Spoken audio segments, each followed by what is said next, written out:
I'll go to the young woman up there. And yeah, right by, yeah.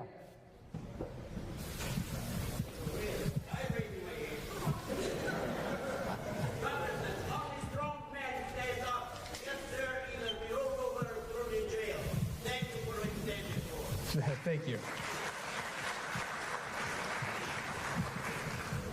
Hi. I'm going to admit that I assumed that this was going to be more Republicans than Democrats when I came here. So I'm a little more nervous than I would have been otherwise. But I would like to say that I think a lot of the people here that are cheering you and applauding your courage, most likely a lot of them didn't vote for you. I, on the other hand, have voted for you in every election since 2010. And in fact, I worked on your first campaign in 2010. I knocked on hundreds of doors for you.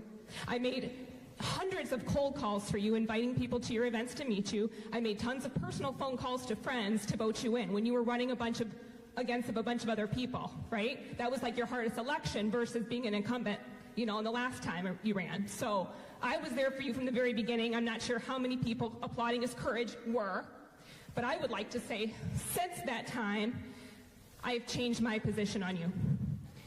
And you have spent the last 2 years failing to do your job, which is to directly represent the popular will of your constituents. That is your job. That's not my job. No, sorry. I double-checked online before I wrote that in my notes, so it is your job. It's on House.gov. You can read it yourself. My job is to uphold the Constitution. No, that's not what House.gov That is my job. That's not what... Those are not mutually exclusive. Do you realize that those are not mutually exclusive? They can be. Okay. That's why our system is designed the way it is. Not in the way that you've behaved. At first, okay, so you called for the nearly unprecedented step of impeachment. And at first you gave no reason. I read every single one of your tweets.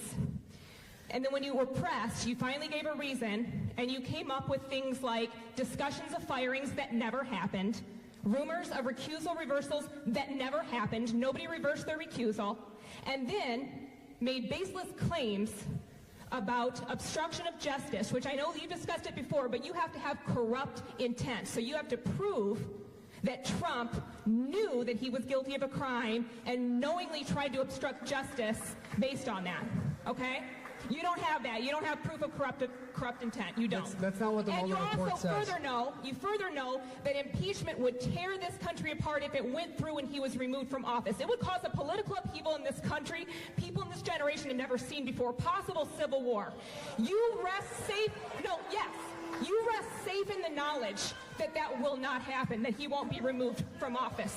So you get to make the political grandstanding that raises your national profile. You are now a national household name. That's called political capital. And you are hoping to launch your star bigger and brighter than District 3. You just talked about how you did better in District 3 than Trump. Do you want to talk about how the last election you got the least amount of support that you ever have because you haven't supported the MAGA agenda? Now that's your right to do so, but it's your right to support whatever you want, but you also know that you have no future in this district because of that as a Republican. So you want to go bigger and brighter. And I have my final thing, my question is, why did you talk nothing about the FISA abuses? If you care about the Constitution so much, why didn't you say anything about the year-long violation of the Fourth Amendment rights of Trump and his entire transition team? Every phone call, every email, every personal conversation for a year was spied upon and recorded.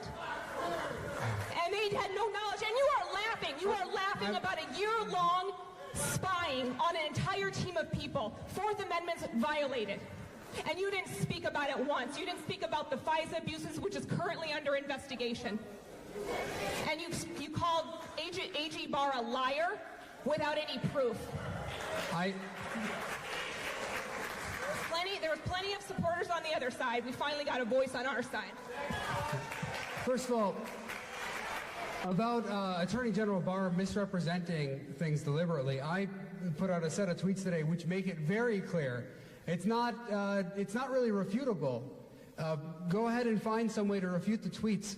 Mueller himself issued a letter to Barr saying you are misleading people. So it's that's not even refutable. I think most of the stuff you're saying on FISA is just an excuse. It's an excuse. People come up with this excuse about FISA. First of all, the FISA only relates to one part of the investigation. The rest of the investigation is not related to that FISA. You can't obstruct justice in the whole investigation because you think one part has a problem. That's not the way our system works. Second of all, nobody has fought more against FISA abuse than me. Nobody. Nobody in Congress. And in fact, nobody in Congress. And in fact, I'll tell you what happened when last time I fought against FISA abuse in a big way. I offered some legislation. And I'll read to you what happened. So this was when FISA 702 was coming out.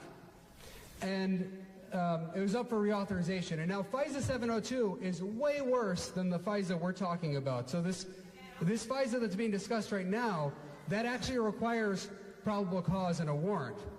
FISA 702 allows the government to gather your information, all of your information, communications, without any warrant, without any probable cause.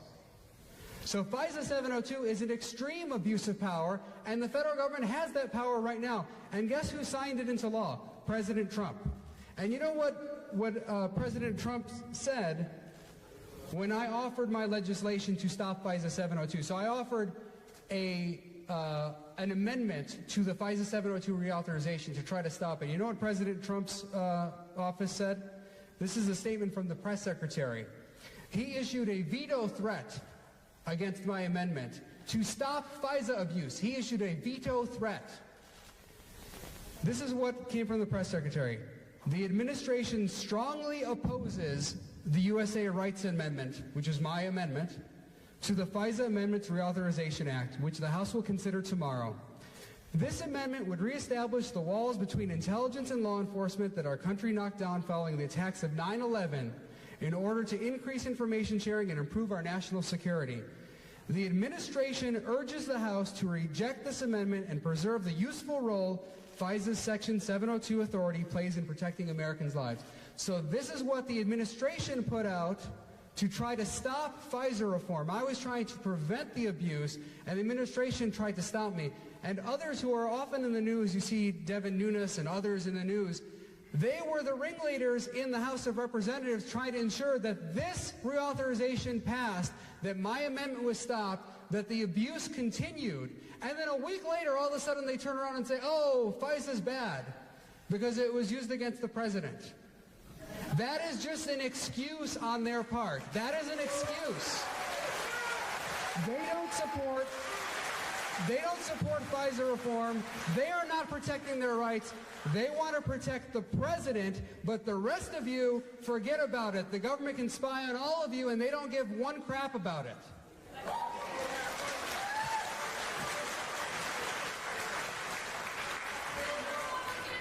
Yes.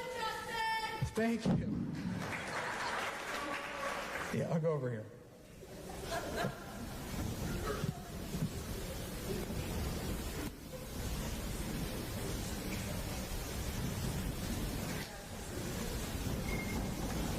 Thank you, Representative. I'm Alvin Chi. I'm going to hand it to Doug Booth, who has a better question than I do.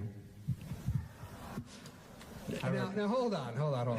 You got the mic. You're asking the question. Okay. Well, I know his question. All right. My name's Doug Booth.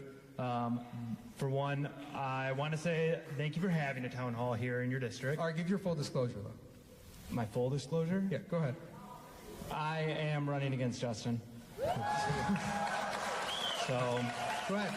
But, so I'm going back to healthcare.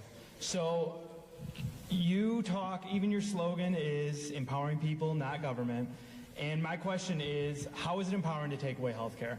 You consistently have voted to repeal the ACA every time it has come up. You vote to take away protections for pre-existing or patients with pre-existing conditions.